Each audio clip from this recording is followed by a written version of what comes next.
Pakistan stock exchange एक बार फिर बुलंदियों पर। इंडेक्स की नई तारीखी सतह रिकॉर्ड। पाकिस्तान स्टॉक एक्सचेंज में आज फिर शानदार तेजी देखी जा रही है, जिसके नतीजे में इंडेक्स नई तारीखी सतह पर पहुंच गया। जुमेरात के रोज बाजार हसस में कारोबार का आगाज 932 पॉइंट्स की जबरदस्त तेजी के साथ हुआ, जिसके नतीजे में KSE 100 इंडेक्स बढ़कर 1,37,312 पॉइंट्स की सतह पर आ गया। बादशाह मार्केट में तेजी का रुझान गालिब रहा और सरमायाकारों का एतमाद बहाल होने का मजहब मजमूई तौर पर 1728 पॉइंट्स की बड़ी तेजी के साथ हुआ, जिसके बाद 100 इंडेक्स 1,38,108 पॉइंट्स की नई बुलंद तरीन सतह को छू गया।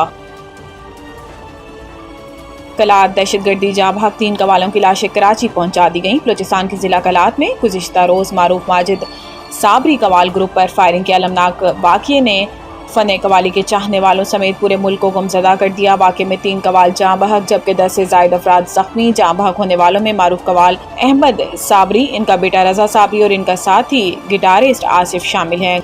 गुज़िश्ता रोज़ कलात में फायरिंग का निशाना बनने वाली बस में कराची से ताल्लुक़ रखने वाले कवाल और फनकार सवार थे, जो क्वेटा में एक शादी की तकरीब में कवाली पेश करने जा रहे थे। दहशतगर्दों ने हमें किस बात की सजा दी। कलात बस हमले में जिंदा बच जाने वाले कवाल का बयान। माजिद साबरी के मुताबिक हमले में इनके कई रिश्तेदार और टीम के दीगर अरकान जख्मी भी हुए, जो सब कवाली की टीम का हिस्सा थे। कलात पुलिस के मुताबिक निजी कंपनी की कराची से क्वेटा जाने वाली बस को कलात के इलाके निमर्क में क्वेटा कराची शाहरा पर जुमेरात की शाम निशाना बनाया गया। इनके मुताबिक नामालूम मुसल्लह अफराद ने बस पर अंधाधुंध फायरिंग की, जिसके नतीजे में बस बेकाबू होकर सड़क से नीचे जा गिरी। कारकुनों को झगड़ा न करने और तवज्जो इमरान खान की रिहाई पर रखने की हदायत की बैरिस्टर गोहर। पार्लिमानी पार्टी के इजलास के बाद मीडिया से गुफ्तगू में बैरिस्टर गोहर ने कहा कि बानी PTI इमरान खान ने हदायत दी है कि आपस के इख्तिलाफात खत्म करें और तहरीक इंसाफ के पार्लिमानी रहनुमा 5 अगस्त तक तहरीक को पीक पर ले जाएं। इन्होंने कहा कि शुरा ने इमरान खान से जेल में नारवा सलूक की शदीद मजम्मत की और मुतालबा किया कि बानी PTI तक पार्टी लीडर्स और वकला को रसाई दी जाए। दूसरी जानिब शेख वकास अकरम ने बताया कि तहरीक इंसाफ की पार्लिमानी पार्टी पेट्रोलियम मसनूआत की कीमतों में इजाफा मुस्तरद करती है। डीजल महंगा होते ही मुसाफिर ट्रेनों के किरायों में फिर इजाफा। पाकिस्तान रेलवे ने मुसाफिर ट्रेनों के किरायों में 2% इजाफा करने का ऐलान करते हुए नोटिफिकेशन जारी कर दिया। तमाम मेल एक्सप्रेस, इंटरसिटी और मुसाफिर ट्रेनों के किरायों में इजाफा कर दिया गया। नोटिफिकेशन के मुताबिक ट्रेनों के किरायों में इजाफे का इतलाक 18 जुलाई 2025 से होगा। 2 जुलाई 2025 को पाकिस्तान रेलवे ने एक माह के दौरान दूसरी बार मुसाफिर एक्सप्रेस और मेल ट्रेनों के किरायों में इजाफा किया था। एक्सप्रेस और मुसाफिर ट्रेन के किरायों में 2% इजाफा किया गया था, जिसका इतलाक 4 जुलाई 2025 से हुआ था।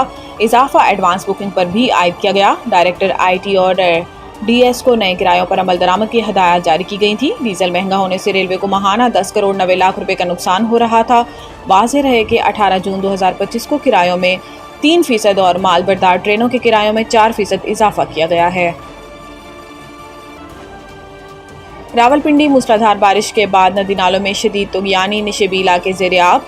लोगों से इनखला की अपील। वासा और ज़िला इंतज़ामिया के मुताबिक गवाल मंडी के मकाम पर नाला लई में पानी की सतह 15 फीट तक पहुंच चुकी है, जबकि 20 फुट की हद अबूर होने की सूरत में करीबी आबादियां खाली कराने का अमल शुरू किया जाएगा। इसी तरह कटारिया पुल पर पानी की सतह 13 फुट रिकॉर्ड की गई है। नाला लई में आने वाले पानी ने फ्लैश फ्लडिंग की सूरत अख्तियार कर ली है और इसके साथ मुल्हिका राब्ता नालों में भी तुग़यानी का आगाज़ हो चुका है।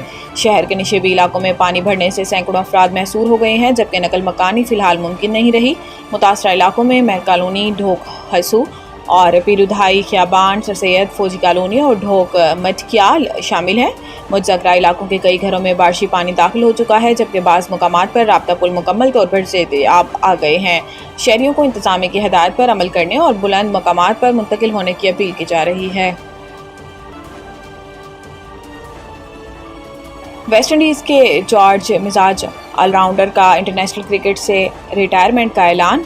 वेस्ट इंडीज़ के जॉर्ज मिजाज ऑलराउंडर आंद्रे रसल ने इंटरनेशनल क्रिकेट से रिटायरमेंट का ऐलान कर दिया। आंद्रे रसल रवा माह वेस्ट इंडीज़ में ऑस्ट्रेलिया के खिलाफ 5 मैचेस की T20 सीरीज़ के दौरान 2 मैचेस खेलने के बाद रिटायर्ड होंगे। ऑस्ट्रेलिया और वेस्ट इंडीज़ के दरमियान T20 सीरीज़ 20 से 28 जुलाई तक खेली जाएगी। आंद्रे रसल अपने होम ग्राउंड जमीका के सबीना पार्क में 22 जुलाई को अपना आखिरी इंटरनेशनल मैच खेलेंगे।